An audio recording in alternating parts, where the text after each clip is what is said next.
अभी हम छत्रपति शिवाजी महाराज विद्यालय में हैं और यहाँ पर 3 तरह की एग्ज़ाम्स चल रही है, बीएससी की, एमए की और बीकॉम की, और भोज विश्वविद्यालय और डीईवीवी की भी एग्ज़ाम यहाँ पर कंडक्ट हो रही है। और हमने 5 रूम का निरीक्षण किया, जिसमें लगभग सभी रूम में विद्यार्थी चिट करते हुए पाए गए हैं और 2 विद्यार्थियों से हमने समक्ष में भी चिट जब्त की है। सबसे बड़ी बात ये है कि विद्यार्थी रूम में तो चिटिंग कर ही रहे थे, इसके अलावा टॉयलेट्स वगैरह में भी ले जाकर चिटिंग कर रहे थे। क्या कार्रवाई की? इनके खिलाफ प्रकरण बनाकर विधिवत कार्रवाई की जाएगी। यहाँ केंद्राध्यक्ष की कहीं ना कहीं लापरवाही है, प्राचार्य नहीं पहुँचे हैं और केंद्राध्यक्ष की और प्राचार्य की सबकी भूमिकाओं की जांच की जाएगी और जिनकी भी भूमिका संदेहास्पद पाई जाएगी उनके खिलाफ कठोर कार्रवाई भी की जाएगी।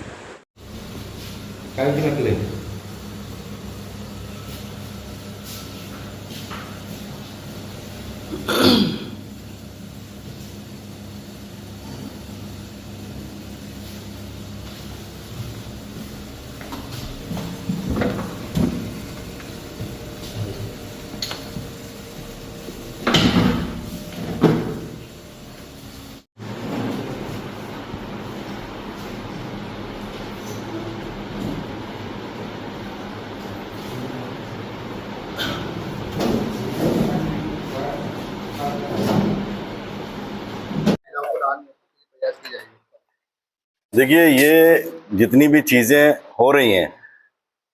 ये आरबीआई के अंडर में जो बैंकें, जो माइक्रो फाइनेंस कंपनी जो हैं,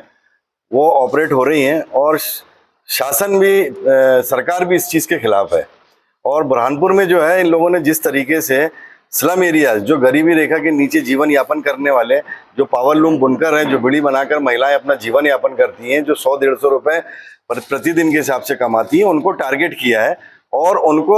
जिस असंवैधानिक तरीके से उन्होंने लोन दिया है, एक लोन के ख़त्म होने के पहले दूसरा लोन देने के बाद जिस चीज़ के लिए लोन दिया जाता है उसका फिजिकल वेरिफिकेशन नहीं किया, तो जो उनकी कार्यशैली है उसमें दर्शाता है कि किसी न किसी तरीके से इनको मकड़ जाल में फंसाया गया है। और उसके बाद में हम जो यहाँ बैठे हैं, हमारा विरोध इस बात का है कि सरकार जब कोई बैंक फाइनेंस करती है तो वसूली करने के आरबीआई के कुछ नॉर्म्स होते हैं कि आप नोटिस दोगे, नोटिस जो कागजी कार्रवाई होती है, आप उसके बाद में कुड़की की तरफ जाओगे। ये जो उनका तरीका है कि हर हफ्ते आके खड़े हो जाते हैं और उनको बाध्य करते हैं कि अगर आपके पास में पैसा नहीं है तो आप बकरी बेचिए, आपके पास में पैसा नहीं है तो आप सिलाई मशीन बेचिए, और जिस तरीके से एक वातावरण उन्होंने फैला के रखा है, तो हमारी जो समाज की, हमारे शहर की जो महिलाएं हैं वो बहुत ज़्यादा पीड़ित हो गई हैं। और कई बार तो ये देखने के लिए देखा जा रहा है कि उनको इन किस्तों की भरपाई के लिए गलत रास्ते का भी इस्तेमाल हो रहा है। तो जब हमारी संज्ञान में अब ये बात आई तो मैं आभार व्यक्त करना चाहूँगा कि हमारे साथ में जो लोग बैठे हैं, इन्होंने जात पात से ऊपर उठकर और राजनीति पार्टी पॉलिटिक्स से ऊपर उठकर एक प्लेटफॉर्म पे आके इन्होंने जो ये काम किया है, मैं उसकी सराहना करता हूं। और ख़ास तौर पे हमारे जो साथ में हमारे नबील और हमारे पूर्व पार्षद यहाँ पे मौजूद हैं, इन लोगों ने हम सबको इकट्ठा करने का कार्य किया, मैं उनका भी बहुत आभार व्यक्त करता हूँ। आज हम सब बुरहानपुर के साथियों ने मिलकर जो आज बुरहानपुर के हमारे माताएं बहनों पर जिस प्रकार से माइक्रो बैंकों का जो मकड़ जाल में उनको सीधी सादी भली महिलाओं को जो उन्होंने फंसाया है और जो अवैध दादागिरी पूर्वक, गुंडागर्दी पूर्वक जो वसूली का काम जो बैंकें कर रही है, हम चाहते हैं कि हमारे बुरहानपुर की माताएं बहनों का, क्योंकि आर्थिक स्थितियाँ शहर की बहुत बदों से बदतर है, तो जो बैंकों का जो किस्तें हैं जो वीकली है उसको मंथली किया जाए और जो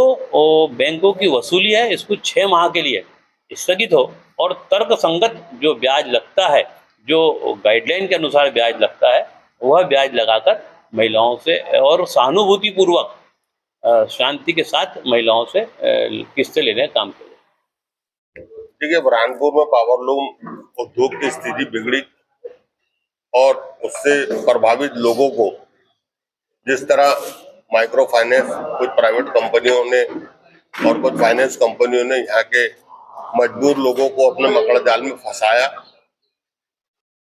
उनकी मजबूरी और उनकी पड़तालना और उनकी जब वास्तविक स्थिति हम लोगों के सामने आई तो फिर हम लोगों ने निर्णय लिया कि इसके ऊपर कुछ करना पड़ेगा। इसलिए इसके पूर्व हम कलेक्टर महोदय से, माननीय एसडीएम महोदय से और जिले के अन्य अधिकारियों से चर्चा हुई है, उन लोगों ने भी आश्वासन दिलाया कि इसका हल निकाला जाएगा। और हमारे तरफ से यही मांग है कि जब तक के पावरलूम बुरहानपुर में पावरलूम की स्थिति सही नहीं हो जाती, सुधर नहीं हो जाती, तब तक के वसूली अभियान को पोस्टपोन किया जाए। और जो बैंक अधिकारियों ने यहाँ पे वसूली के नाम पे भय का माहौल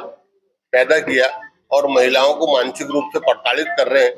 हमारे सामने ये भी बात आई है कि इनकी प्रताड़ना से 2 महिलाएं बुरहानपुर की कोमा में चले गई।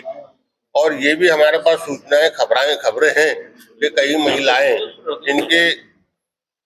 भय के मारे, इनकी प्रताड़ना के मारे गलत रास्तों पर भी जा रही है। तो इन सबको देखकर आज सभी राजनीतिक दल के लोग एक साथ जिले के हित में खड़े हुए हैं और हम यही चाह रहे हैं कि अभी 6 महीने तक कम से कम इसकी वसूली अभियान को पोस्टपोन किया जाए और हफ्तावारी किस्त जो ये वसूल करते हैं